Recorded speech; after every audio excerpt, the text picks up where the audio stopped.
వైకుంఠంలో విరజా నది ఉంటుందండి. వైకుంఠానికి వెళ్ళాలంటే విరజా నదిని దాటాలి. ఆలోచించండి, పురాణాలన్నీ ప్రతీకాత్మకం.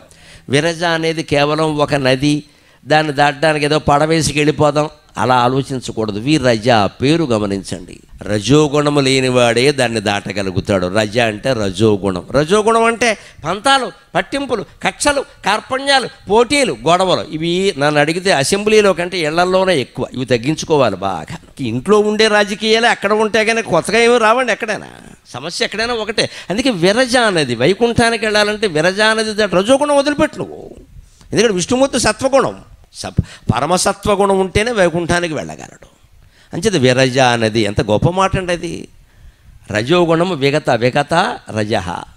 రజోగుణం విగతమైతే అంటే మనం ఈ కక్షలు, కార్పణ్యాలు, పంతాలు, పట్టిములు పోన్లే నువ్వే తీసుకో, ఎందుకు వచ్చింది ఇది, అయిపోయా, ఏమైంది, పని జరగడం కదా కావాలి.